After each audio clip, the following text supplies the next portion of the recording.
ನೋಡ್ರಿ, ಯಾವ ದೂರು ಇಲ್ಲ, ಯಾವ ಪತ್ರನೂ ಇಲ್ಲ. ಕಾಂಗ್ರೆಸ್ ಪಾರ್ಟಿಗೆ ಒಂದು ದೊಡ್ಡ ಹಿಸ್ಟ್ರಿ ಇದೆ. Congress party guarantee. Congress chief ಮಿನಿಸ್ಟರ್ಗೆ ಕೆಲವರು ಅಭಿನಂದನೆ ಸಲ್ಲಿಸಬೇಕು ಅಂತೇಳಿ ಮುಂದಕ್ಕೆ ಬಂದಿದ್ದಾರೆ. ಸೊ ಕಾಂಗ್ರೆಸ್ ಪಕ್ಷಕ್ಕೆ ಅವರು ಬೆಂಬಲ ಕೊಡ್ತೀವಿ ಅಂತ ಬಂದಿದ್ದಾರೆ. ಕಾಂಗ್ರೆಸ್ ಪಾರ್ಟಿಯ ಎಲ್ಲ ಕಾರ್ಯಕ್ರಮಗಳನ್ನು ಅಭಿನಂದಿಸಿದ್ದಾರೆ. ಕರ್ನಾಟಕ ರಾಜ್ಯದ ಜನ, ಕಲ್ಯಾಣ ಕರ್ನಾಟಕದಲ್ಲಿ ಒಂದು, ಹಳೆ ಮೈಸೂರಲ್ಲಿ ಒಂದು, ಕಿತ್ತೂರು ಕರ್ನಾಟಕದಲ್ಲಿ 3 ಕಡೆನೂ ಜನ ಒಳ್ಳೆ ಮತ ಕೊಟ್ಟು ನಮಗೆ ಆಯ್ಕೆ ಮಾಡಿದ್ದಾರೆ. ಅವ್ರಿಗೆ ಉತ್ಸಾಹ ಇದೆ. ಆ ಉತ್ಸಾಹಕ್ಕೆ ನಾವು ಸ್ಫೂರ್ತಿ ಕೊಡಬೇಕು. ಆ ದೃಷ್ಟಿಯಿಂದ ಇವತ್ತು ನಾವು ಪ್ರೋತ್ಸಾಹ ಕೊಟ್ಟು ನಮ್ಮ ಕಾರ್ಯಕ್ರಮವನ್ನು, ಈ ನಮ್ಮ ಧ್ವಜ ಪಕ್ಷ ನಮ್ಮ ಜೊತೆ ನೀವು ಬರ್ಬೋದು, ನಿಮಗೂ ನಾನು ಆಹ್ವಾನ ಮಾಡ್ತೀನಿ. ಯಾರು ಬೇಕಾದ್ರೂ ಬಂದು ನಮ್ಮ ಅಭಿಮಾನಿಗಳು, ಬೆಂಬಲ ಕೊಡೋರು, ಸ್ವಾಭಿಮಾನಿಗಳು, ಹಿತೈಷಿಗಳು, ಸಂಘಟನೆಗಳು ಎಲ್ಲರಿಗೂ ಕೂಡ ನಾವು ಸಹಕಾರ ಕೊಡಲಿಕ್ಕೆ ನಾವು ಸಿದ್ಧವಾಗಿದ್ದೀವಿ.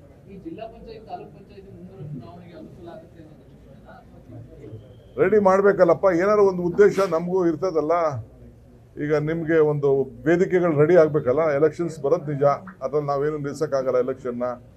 ಈಗೆಲ್ಲ ತಯಾರಿ ಮಾಡ್ಕೊಳ್ತಾ ಇದ್ದೀವಿ. ಕ್ಯಾಬಿನೆಟಲ್ಲೂ ಮೊನ್ನೆ ನಾನು ಇರಲಿಲ್ಲ, ಇವರೆಲ್ಲ ಫೆಬ್ರವರಿಗೆ ಮಾಡಬೇಕು ಅಂತ ಆಲ್ಮೋಸ್ಟ್ ಹೆಚ್ಚು ಕಮ್ಮಿ ಒಂದು ತೀರ್ಮಾನಕ್ಕೆ ಬಂದಿದೆ. ಅದೆಲ್ಲ ಕಂಪ್ಲೀಟ್ ಎಲ್ಲ ಎಲೆಕ್ಟ್ರಲ್ ರೋಲ್ಸು ರೆಡಿ ಆಗ್ತಾ ಇದೆ. ಇದೆಲ್ಲ ಮಾಡಬೇಕಾಗ್ತದೆ. ಎಲ್ಲ ಕಡೆನೂ ಒಂದು ರೌಂಡ್ ಹೋಗ್ತಾ ಇರಬೇಕಪ್ಪ. ಈಗ ನಮ್ಮ ಗ್ಯಾರಂಟಿಗಳ ಬಗ್ಗೆ ಏನೇನಿದೆ ಅದೆಲ್ಲ ಕಂಪ್ಲೀಟ್ ಮಾಡಬೇಕು. ಈಗ ನೆಕ್ಸ್ಟು ಪಾಯಿಂಟು, ಈಗ ಬೆಳಗಾಮಲ್ಲಿ ಒಂದು ದೊಡ್ಡ ಕಾರ್ಯಕ್ರಮ ಮಾಡ್ತಾ ಇದ್ದೀವಿ, ಮಹಾತ್ಮ ಗಾಂಧೀಜಿ ಅವ್ರದ್ದು. ಇದು ನಾನು ಆಮೇಲೆ ನಿಮ್ಮ ಹತ್ರ ಮಾತಾಡ್ತೀನಿ. ನಾನೆಲ್ಲ ಮೀಟಿಂಗ್ ಮಾಡಿದ್ದೀನಿ, ಅದರದೆಲ್ಲ ಡೀಟೇಲ್ ಆಗಿ ನಾಳೆ ಮೀಟಿಂಗ್ ಇದೆ ಸಾಯಂಕಾಲ. ಅದಾದ್ಮೇಲೆ ನಿಮ್ಮ ಹತ್ರ ಮಾತಾಡ್ತೀನಿ. ನಾನು ಚೀಫ್ ಮಿನಿಸ್ಟರ್ ಅಲ್ಲ, ನಾನು deputy CM, but party president. ಇನ್ನು ಸದ್ಯಕ್ಕೆ ಚರ್ಚೆ ಇಲ್ಲ, ಅವಶ್ಯಕತೆಯೂ ಇಲ್ಲ. ಅಸೆಂಬ್ಲಿ ಇದೆ, ಅಸೆಂಬ್ಲಿ ಮುಗಿಬೇಕು. ಯಾವುದು ವೇಕೆನ್ಸಿ ಇಲ್ಲ, ಒಂದೇ ಒಂದು ವೇಕೆನ್ಸಿ ಇದೆ. ಅದಕ್ಕೆ ಈಗಲ್ಲ ಚೀಫ್ ಮಿನಿಸ್ಟರ್ ಉತ್ತರ ಕೊಟ್ಟಿದ್ದಾರೆ. ಯಾವ ಸ್ಥಾನನೂ ಖಾಲಿ ಇಲ್ಲ, ಯಾವ ಸ್ಥಾನನೂ ಖಾಲಿ ಇಲ್ಲ. ಪಾರ್ಟಿ ಪ್ರೆಸಿಡೆಂಟ್ ನಾನೇನಿಲ್ಲ, ಅವರು ಒಂದು ದೊಡ್ಡ ಸಿಸ್ಟಮ್ ಇಟ್ಕೊಂಡಿದ್ದಾರೆ ನಮ್ಮ ಪಾರ್ಟಿಲಿ. ನಾನೇನು ಹೇಳಬೇಕಾಗಿಲ್ಲ. ಯಾರು ಮಂತ್ರಿ ಎಲ್ಲಿ ಹೋದ್ರು, ಎಲ್ಲಿ ಬಿಟ್ಟರು, ಏನು ಎತ್ತ, ಕಾಂಗ್ರೆಸ್ ಆಫೀಸ್ಗೆ ಹೋದ್ರ, ಕಾಂಗ್ರೆಸ್ ಆಫೀಸ್ ಕಟ್ಟಿದ್ರ, ಜನನ ಮೀಟ್ ಮಾಡಿದ್ರ, ಅವ್ರ ಕಾರ್ಯಕ್ರಮ ಏನು ಮಾಡ್ತಾರೆ, ಅದು ಅವ್ರದ್ದು ಒಂದು ಸಿಸ್ಟಮ್ ಇಟ್ಕೊಂಡಿದ್ದಾರೆ ನಮ್ಮ ಪಾರ್ಟಿಲಿ. ಅದನ್ನು ಅವ್ರು ಮಾಡ್ತಾ ಇರ್ತಾರೆ. ಹಾಂ ಅಲ್ಲ ನೋಡಪ್ಪ, ನನಗೆ ಗೊತ್ತಿದ್ದ ಭಾಷೆಯಲ್ಲಿ ಹೇಳಿದ್ದೀನಿ, ನೀನು ಹೆಂಗೆ ಬೇಕಾದ್ರೆ ಬರ್ಕೊ.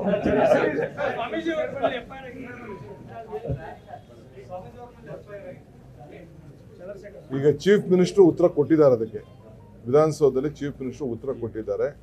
ನಾನು ನಮ್ಮ ಸ್ವಾಮಿಗಳಿಗೂ ರಿಕ್ವೆಸ್ಟ್ ಮಾಡ್ತೀನಿ, ಎಲ್ಲ ಸ್ವಾಮಿಗಳಿಗೂ ರಿಕ್ವೆಸ್ಟ್ ಮಾಡ್ತೀನಿ, ಸಂವಿಧಾನ, ಹಕ್ಕು, ಯಾರ ಹಕ್ಕು ಬಗ್ಗೆಗೂ ಯಾರು ಮಾತಾಡೋಕ್ಕೆ ಅವಕಾಶ ಬೇಡ, ಜಾತಿಗಳಲ್ಲಿ ಬೇಡ.